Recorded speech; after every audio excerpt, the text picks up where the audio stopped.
हमारे ऊपर प्रभु की कृपा है ये हम कैसे पहचाने? तो ये 8 लक्षण प्रकट होने लगते हैं जिस पर हरिजू की प्रियाजू की कृपा है। पहला, घोर अपराध करने वाले के प्रति भी दया की भावना,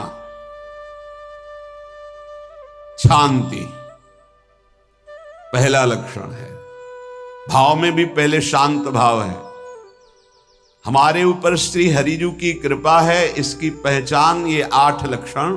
पहला, शांति, अर्थात घोर अपराधी के प्रति भी गुस्सा ना क्षमा करना, यह हरि की कृपा का लक्षण है। देख लो भाई, घोर अपराधी शब्द तो जाने दो, जरा सा प्रतिकूल हो जाए तो लाख समझाओ पर भ्रकुटी तनी रहती है। भला ऐसा है? अपराधी पर भी क्षमा का भाव होना, ये हरि कृपा पात्र में ही होगा, अन्य में नहीं। तो अगर अपने हृदय में ऐसा लगे कि ऐसा नहीं है तो हरिजू से प्रार्थना करनी चाहिए कि कृपा करो, मेरे में सामर्थ्य आवे।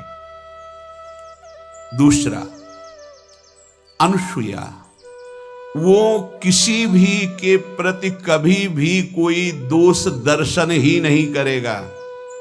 दोष कथन, दोष श्रवण की तो बात जाने दो। अनुसूया, दूसरों के गुणों में दोष ढूंढना ये नहीं होता, हरि कृपा पात्र में ये नहीं होता। ये सब भजन के नाश करने वाले, जैसे पहला अपराधी पर क्रोध कर देना, तो माया ने भेजा इसीलिए था कि तुम्हारे साथ व्यवहार ऐसा करे कि तुम क्रोध करो, क्रोध करोगे तुम्हारी ऊर्जा शक्ति नष्ट हो जाएगी, अध्यात्म में जो चलने की थी। और कहीं तुमने संकल्प कर लिया तो भजन शक्ति नष्ट हो जाएगी। तो अगर भजन बल है तो गया, जरूर उसको दंड मिलेगा, पक्का मिलेगा, 100% मिलेगा, लेकिन आप खाली हो गए। ना भजन करने की वृत्ति रहेगी और ना भजन रहेगा, दोनों बात।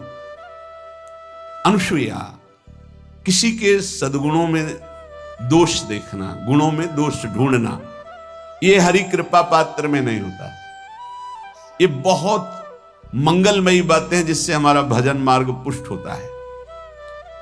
तीसरा, वो बाहर से और भीतर से पवित्र रहता है, हरि कृपा पात्र। शौचाचार का ज्ञान होना चाहिए, वस्त्र आपके पवित्र होने चाहिए, ये बाहरी, जल रज आदि के द्वारा बाहरी पवित्रता, और निष्कपटता, निश्चलता, सत्य भाव, ये अंदर की पवित्रता है। अगर कपट है, छल है, असत्य है तो हृदय मलिन रहता है। भीतर और बाहर से पवित्र रहना, इसमें खास बात क्या है? भीतर और बाहर से पवित्र रहने में, भीतर और बाहर से सदैव पवित्र कौन रह सकता है? तो बोले जो पुंडरीकाक्ष भगवान श्री हरि का, प्रियाजू का स्मरण करता रहता है, वो शवाभ्यंतर शुचि, वो बाह्य और अभ्यंतर दोनों से पावन रहता है। तीसरी जो कृपा का लक्षण है, अर्थात वो सदैव भगवत चिंतन परायण, शौचाचार का पालन करने वाला, बाहर और भीतर से हरि कृपा पात्र पवित्र रहता है। चौथा, ऐसे कार्यों का अनुष्ठान न करे जिनमें हमारा भजन छूटता है, जिनमें सत्य छूटता है, जिनमें भगवत भाव छूटता है। जैसे आपके ऊपर कृपा हुई, आप भगवत मार्ग में चल रहे हैं, अब आप ऐसे संसारिक कार्यों का अनुष्ठान कर रहे हैं जिनमें आपकी चित्तवृत्ति बिल्कुल भगवत विमुख हो रही, तो जीवन का लाभ क्या होगा? लाभ तो है भगवत स्मरण से ही। कल एक ने प्रश्न किया कि मैं खाता तो नहीं हूं लेकिन मांस के दुकान में मांस बेचता हूं, होटल आदमी, क्या उचित है? ये उचित कैसे हो सकता है? तुम और भी तो व्यापार कर सकते हो। जरूरी है धर्म का पालन करने की इच्छा करते हो, धर्माचरण करते हो, ऐसा नहीं। तो विरत बहुकर्मा, उन कर्मों से हमें विरत रहना है जो हमारे धर्म के विरुद्ध है, जो भजन के विरुद्ध है। हरि कृपा पात्र ऐसे कर्मों का अनुष्ठान कर ही नहीं सकता। अपने भजन का फल देखना भगवत कृपा पात्र की, सबको प्रदान कर देना। हिम्मत है? अपने भजन, इतनी मेहनत से किया हुआ भजन, भजन होने के बाद, हे प्रभु इस भजन का फल हो, सर्वे भवन्तु सुखिना सर्वे सन्तु निरामयः। यहां तो कहते महाराज एक माला रोज आपके लिए करता हूं कि आपकी बीमारी ठीक रहे, तो शेष किसके लिए करते हो प्रभु? शेष है। अगर इष्ट और गुरु के लिए तुम्हारा है कि एक माला करते तो फिर इतनी माला करते तो हमें क्या होगा? सब आपको दे देंगे तो हमें क्या होगा? तभी भजन का रहस्य नहीं जाना। छठवां, अपने भजन से अपने लिए कुछ भी ना चाहना और दूसरों की तो बात जाने दो, दूसरों से कुछ ना चाहना ये तो ठीक है, अपने भजन से अपने लिए कुछ ना चाहना है हिम्मत। देखो ये हरि कृपा पात्र में हिम्मत होती है। अपना भजन अपने प्रयोग में ना लाना, इसका भी आंतरिक रहस्य है। अपने प्रयोग में आप शरीर को लेकर के बोलेंगे, अगर स्वरूप को लेकर तो प्रयोग की कोई वहां जरूरत ही नहीं, स्वरूप पूर्ण काम है, वहां कोई अभाव नहीं। जब आप कोई भाव अपने लिए करेंगे तो देह भाव होगा, देह भाव से किसी विषय की मांग होगी। विषय पूर्ति भजन का फल नहीं होता, भजन का फल होता विषय निवृत्ति। बहुत जोर की बात है, कैसे समझ में? अपने भजन का भी फल अपने लिए नहीं, दूसरों से कुछ चाह रखना तो बात ही जाने दो, भजन से भी कोई अन्य सुख की चाह नहीं हुई। क्या चाहिए? भजन ही बनता रहे, भजन का फल भजन बनता रहे, खूब निरंतर जप करते रहे।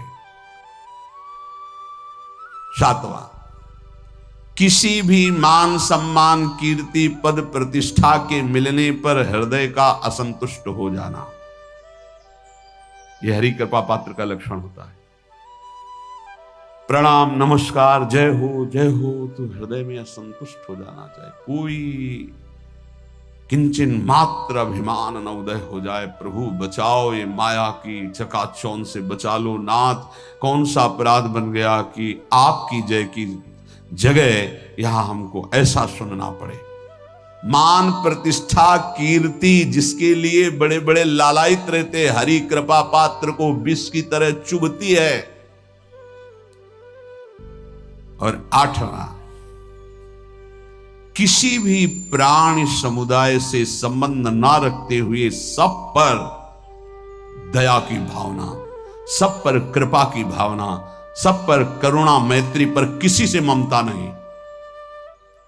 ये सूत्र बहुत व्यवहार में प्रयोग करने योग्य है।